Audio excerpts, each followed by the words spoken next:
Welcome back to the City Current Show. I'm your host, Jeremy Park. We're always honored to bring you inspiring stories of individuals and organizations making a difference and powering the good. And in this case, we're honored to talk about a nonprofit that is equipping women and their children to thrive after trauma. We're talking about Elis House, and we're honored to be joined by their founder and CEO, Jenny Rustioni. Jenny, how are you doing? I'm doing really good, Jeremy. Thanks so much for having me.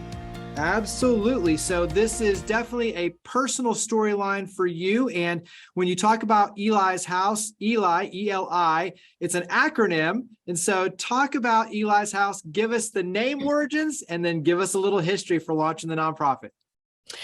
All right. So yes, Elis House, it actually stands for two things. The first one is it represents the first initial of each of my children. So the E stands for Elijah, my oldest son. The L stands for Luca, my middle son. And the I stands for Isabella, our youngest daughter, who we adopted. But actually, the name also stands for the prophet Elijah, because we're founded on the scripture Malachi 4 verses 5 and 6, which says, I will send the prophet Elijah. He will turn the hearts of the parents back to the children and the hearts of the children back to the parents. And that's exactly what we're doing at Elis House, because I do believe we are in this Malachi 4 season. But so to answer your question about how this all got started, it was really inspired by my children, specifically Eli, who's my oldest son. He's from a previous relationship, and he endured several adverse childhood experiences, and I got to see firsthand how trauma can affect people, especially our children. And I am at war with what trauma does to our children. And so that's really the mission and the passion behind Elis House. We just want to come alongside these children and these mothers and help change the trajectory of the generation of the family line. I think there's a lot of cool pieces to the equation that make it different. One is obviously the women and the children you work with, and them, the access and the holistic support. And then two, when you look at the beautiful serenity, equine therapy, gardening, how it comes to life is really special as well. So go ahead and talk about, let's start with the women and children. So talk about what they've gone through and how they find Elis House. Most of the women that are coming to Elis House are coming to us because they've endured various traumas, specifically a lot of domestic violence, some addictions, some sex trafficking, really any kind of hardship that mom has gone through. We want to be a home and a family for her to come and take refuge. So those are the types of situations they found themselves in. Now, for our women to be able to come to Elis House, they do have to have parental rights to their children. They don't have to have custody, but we want to work with them and the court system to get these children back with their mothers, because the child has endured trauma, if mom has endured trauma, and really they heal better together. So those are the various reasons why women will come to us. We get referrals from different places like the Hope Clinic. It's another nonprofit here in the Nashville area. Pediatricians have reached out to us. Just family friends have reached out to us.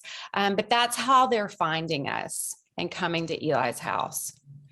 You've mentioned ACEs, the adverse childhood experiences, and I think, divorce, drug addiction, alcoholism, separation, there's so many things that kind of become ACEs.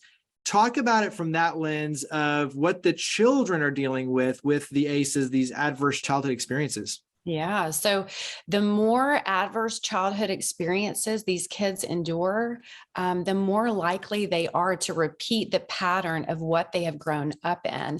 So the earlier we can catch these kids, the better. But a lot of these children have witnessed their moms being abused by another person, specifically and commonly their own fathers. And they're watching their moms use drugs or their mom's friends use drugs. I mean, it is just something. I mean, we got to see a mom and a child came out to Eli's house to come and visit the other day. And, we open in a few days.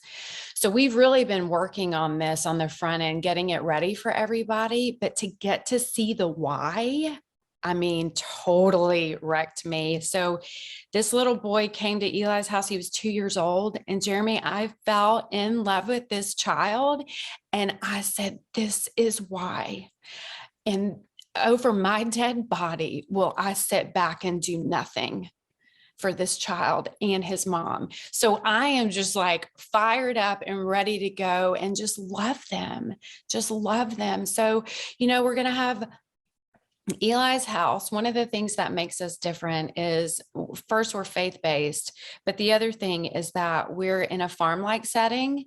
So we really want them in the garden. We want them growing things and learning about those things. We're going to have chickens. We're going to have the goats. So we're going to be nurturing and taking care of these animals as well. And really, you lose those things in life. I mean, you lose it. So we want to bring it back. We want to get back to grounding people and getting them off of the electronics and the distractions of life. So that's one of the ways we're going to do it. We're also going to incorporate equine therapy for mom and child. The children are going to have a whole therapeutic program for them as well as the moms. So it's really unique. We do have one other urban setting for women and children in the Nashville area, but we do not have this farm-like setting for the women and children in this area. And it's a need that we really want to meet, and we want to keep growing. And we want to keep helping these women and children as much as we can while we're alive on this earth. Absolutely.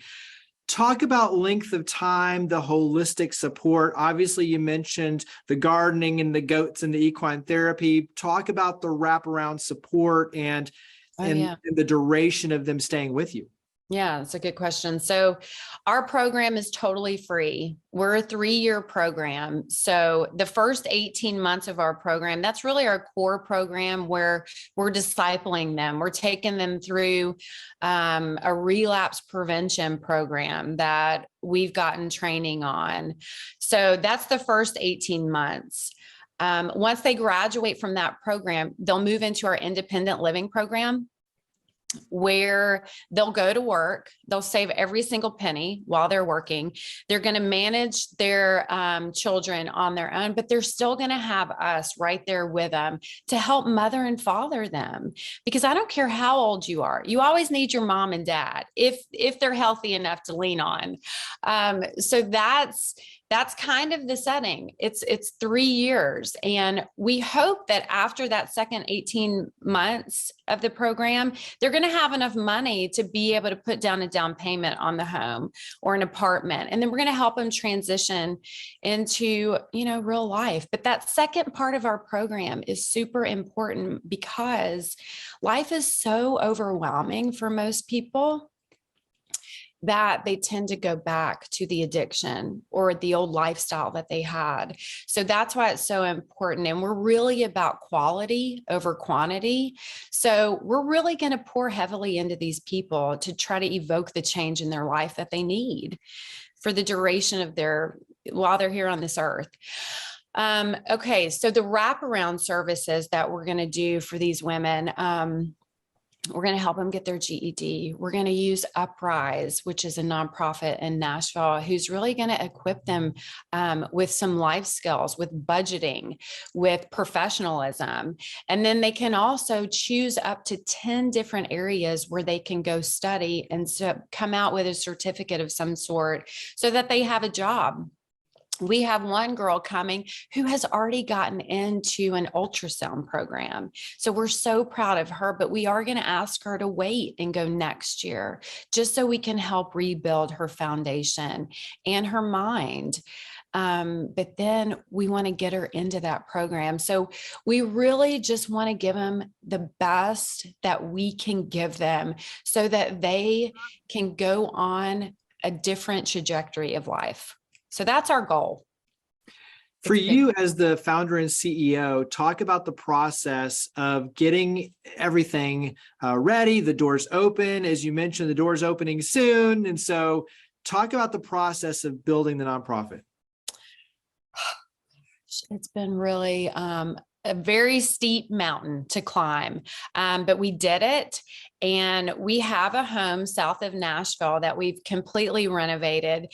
I'm very thankful because my husband really helped launch this into reality. I mean, we have redone this house on 7 acres and we're still painting it right now. We're having all kinds of furniture being delivered today. Ashley Furniture, getting emotional talking about it, but they donated every single piece of furniture to this house. And we're creating these welcome baskets for these women.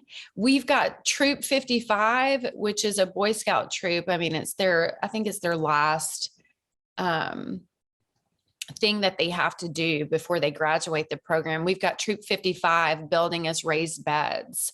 We've got Cultivate. I don't know if you're familiar with Cultivate Nashville, but it's another nonprofit in the area. And Joey's the founder. He's going to help us try to figure out how we can build a self-sustaining farming mechanism for these women. And one of the most fun things that I get to do is meet people in our community to link arms with, to love our women and our children. And I get so overwhelmed by it because it's everything, so it's been a long process, but we're almost open and we cannot wait to just give these women and these children just a nice place to sleep. And we just want to love them. We just want to love them. That's it.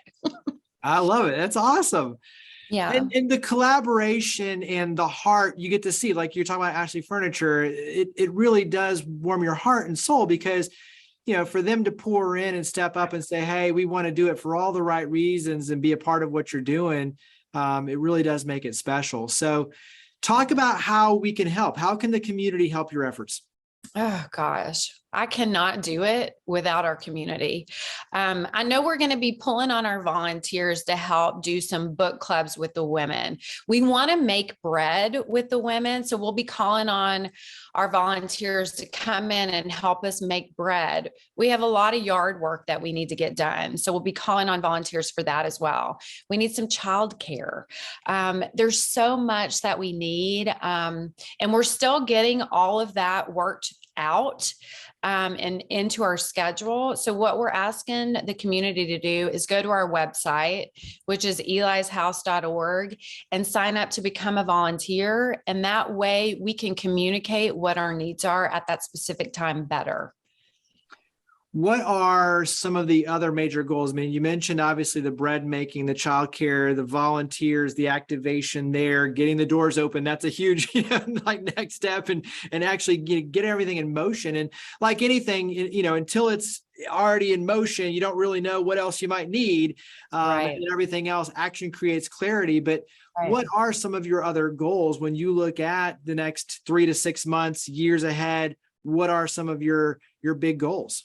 Yeah. So one of our biggest goals is really to build out the vision of what we really want for the women and children at Elis House. So thankfully, my generous husband has purchased 40 acres for us out in Lewisburg. And so really, that's where we want to end up. So we want to build a community living space for everyone to live there for the first 18 months of the program.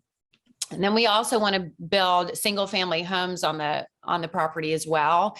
And so that second half of the 18 months, the women will move there and live there with their children independently and try to live life and and adjust to managing their real lives, but still have us there with them. They have access to just us loving on them. They have access to our therapists. They still have access to equine therapy. So they'll still have that access, but they're going to be juggling life. But that is our long-term goal. And we really just want it to all be in one spot for the women and the children.